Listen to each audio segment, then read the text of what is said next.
Hello everybody, and welcome once again to Sack Time, your tri-yearly video source for checking out video games.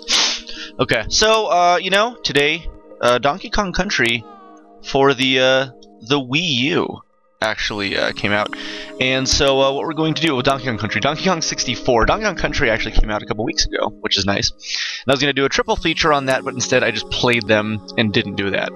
So today we're going to go into Donkey Kong 64 for the Virtual Console, and this is exciting because number one, unless it came out like in Europe or Japan or something, it didn't come out for the US Virtual Console on the regular Wii. So this signifies actually the first time I'm going to play this game since the original 64 version, and I actually haven't played it since the 64 version back in high school. So, geez, that was 17 years ago, something insane. Whatever the case, we're going to go into this, and we're going to check it out, and, I've been really itching to, just get into games like this, the collectathons, and DK64, it's like Mario 64, a lot of huge steps up in terms of graphics, in terms of collectible nature.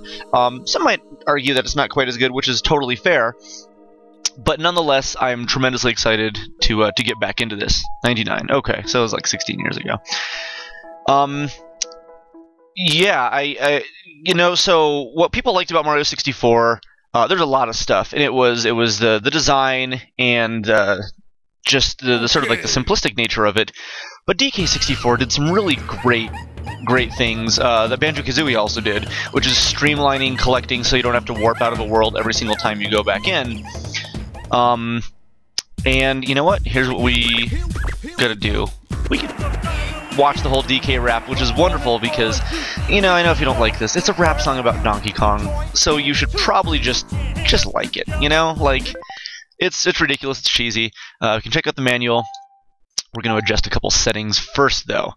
So, the A button, we want the B button to be our A button, and we want the Y button to be our B button, because the contours of my fingers prefer that, and we'll just leave A as A because that's totally fine.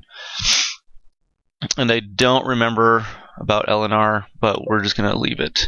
I actually prefer using the triggers in the back, the ZL and ZR, instead of basically the bumpers in the top, but whatever.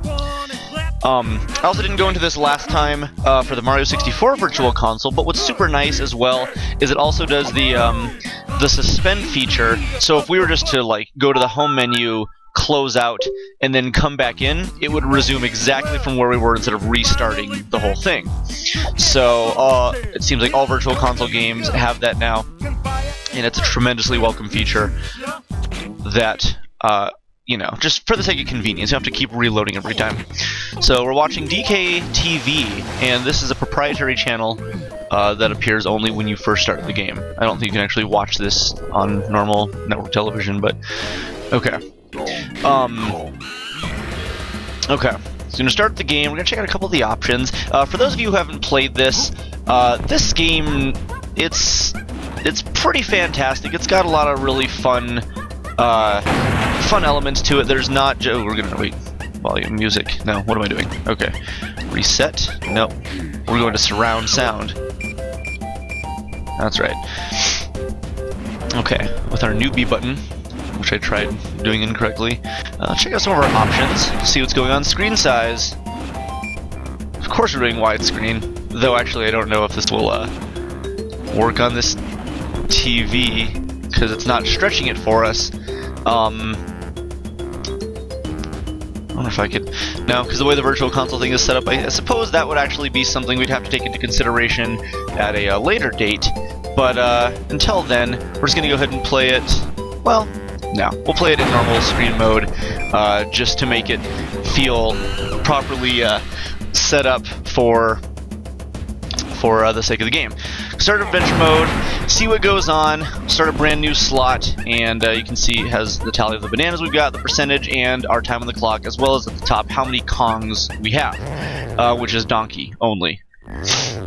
Okay, so we zip into the main opening and I think I opted out of story skips. You're gonna have to watch this and see squawks float around the island, just because unfortunately that's life. You can't skip birds. If there are birds in real life and they're flying, you can't skip that. You have to wait until they finish. I know it's kind of inconvenient for those of you who don't have any birds around. Actually, it might be more convenient for you to have to watch them, but that's okay.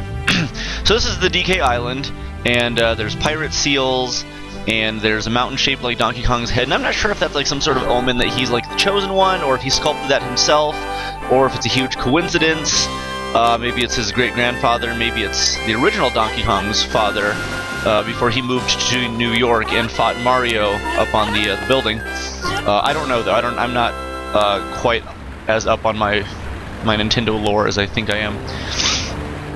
So anyway, after being beaten several times, it looks like K. Rool decides to actually come back for more for some reason.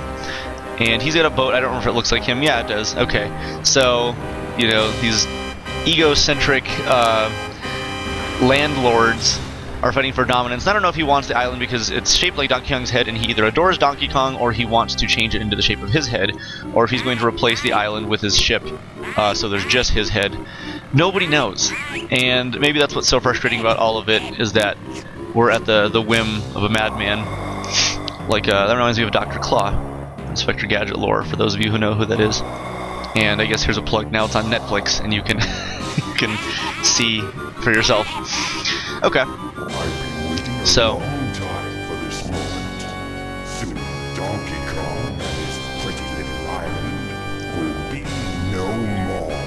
Okay, sounds like Dr. Claw. He's petting his Kremling cat thing, and he actually has voice. There's voice acting in this game. So, that's one of the biggest advantages to large Nintendo 64 chips. It's also interesting to me to think that out of the two Nintendo 64 Virtual Console games I've got, Mario 64 is early and tiny comparatively, and this is massive and big, requires the expansion pack. It's very, very dynamic on opposite ends of the spectrum. But it looks great so far, you know, a lot of good texture work. Rare, of course, was sort of a master of their day. So, let's see, crashes into the island, his rubbery ship slams into a rock. Start the engine back up. Okay, so I really actually want to show you the game, but right now I can't do that. And I know it seems selfish of me to just be narrating a story sequence, but unfortunately you're going to have to deal with that, because I can actually do nothing at this point. I could reset it and then go back to the options so I can skip it, but I'm not going to do that, because we've come this far. It's like we're brethren. We understand each other. We know each other. We're in love with each other, all of us. If you're watching this, there's a bond that we share, where you've heard me say that, and you actually reciprocate through understanding. And that's what makes it so special. That's what makes... Okay, so K. Rool's calling his BFFs. You know, cutscenes, I'm gonna say, are overrated. Not because I dislike them, but because, like, you know, everybody says they want a good story for a game. I get that. You want to know what you're doing. You want to know what the objective is, but, like, does Donkey Kong need a story? Did everybody play this because they were like, man, the narrative was so good? This came out after Final Fantasy up through, like, 8. This is almost around the time of 9. Did anybody...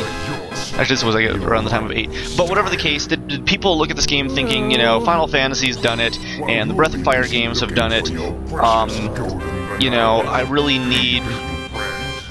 I need a strong narrative. I need to know what's going on. I need to know why. No. The Donkey Kong Country games were played, enjoyed, and adored, not because anybody was like, dang, that was so good, I can't wait to see what happens in the sequel. So... I'm just saying, it goes to show you, that's really impressive, by the way, what Donkey Kong is doing. It goes to show you, you don't necessarily need a strong story, depending on the kind of game you're you know, presenting to somebody. Okay, we just want to play. We just want to play. I'm like 3 or 4 minutes of this has just been spent doing this. Okay, and also, I don't know if I like that DK walks upright now, because he's a gorilla, and gorillas, I guess they can kind of do that, but like, you know, they're supposed to bound on all fours like gorillas do. You know, just like in Donkey Kong Country. Can't jump through the hammock. Okay, so we're playing now, and you can slap people, you can slam the ground, and you know, like it's a little bit rudimentary. But that's alright. That's alright. It's, you know, early animation, early character models. The important thing is that they're using the expansion pack 4 was really great textures, a smooth frame rate. They did some kind of cool lighting effects. Not with fully cast shadows, but like shadows that would indicate light from multiple sources at the same time, and it made some stuff look really, really cool. So, you know, like at like kind of a glance or a distance, especially when this is like on a muddier CRT 15 years ago, 16 years ago, whatever, it did represent a 3D version of, you know, Donkey Kong Country pretty well. But still, actually phenomenal texture work. It is a great looking game. And I know it seems like I'm sort of crapping on elements of it, but no, it's not bad looking. It's just, you know, it's Donkey Kong. Can't dive down, that I can remember. But even that's kind of impressive. We got, like, you know, some water that's not just like a flat polygon mess. It's, you know, a bunch of like little waves sort of floating around, starting from who knows where, going to who knows where. And this is one I'm really looking forward into getting back into. I would show you, you know, something a little bit more exciting, but I don't remember exactly where to go, and that's kind of the joy of these things. You sort of wander around until something happens, and it's been so long since I've done this that that's sort of my objective. I can go talk to Cranky Kong's floating head or whatever, and that's cool. Climb up a tree, you know, go explore the land. Oh, it's Cranky's lab. That's what it showed up. All right, and that's cool. DK doesn't jump very high, and I kind of don't like that. That's okay. Can't do like any of like the cool Mario techniques, except for that. Okay. Well, so as you play through the game, I'm assuming you'll figure it out, because again, I don't remember. It's been 16 years, and that's some of you watching this are probably that old, so that's weird. But okay. Anyway, thank you guys for watching, and I'll probably end up doing like a live stream of this at some point later, because I really want people to see, you know, just the game, see what this game's all about, and you know, maybe if it's something that you don't want to play, you can watch me play, and maybe I'll say a bunch of stupid stuff while I'm playing it. And some people really like that, because it seems like YouTube is, this is not a knock against anybody, YouTube is sort of, it's meant for that, it's made for those kinds of things. So let's capitalize and have a good time. But until then, thank you guys for watching another episode of Sack Time. Okay, it's pretty good, huh? I thought so. Hey everybody, it's John from Gamers Anonymous and the Sack Time channel, Sackula, I don't even know. Whatever the case, thank you for watching my videos all the time, and I know this is really, really strange, but I'm going to go ahead and put out a request that if you like my stuff, which, hey, that's weird, but I'm in no position to judge you for watching my videos all the way through, I recommend that you click on this link down below and check out Talk Nerdy to Me. They're actually a local group of nerdy podcast kind of guys. They do comics, they do video games, they do movies, they do way more than I do, and they help us out an awful lot every single month, because that's when my videos show up. But they help us out considerably by posting our stuff and sharing our stuff and really working in tandem with me and my stores and my channel and all the stuff that I do. So if you don't mind, take a quick moment to check out the link below, click on it, go see some of their stuff, and really, I mean, they're a good bunch of guys. There's a whole world of media out there, but it's really like these little small people like me and them that do what we can do to make the world go around. So thanks, and go ahead and check it out.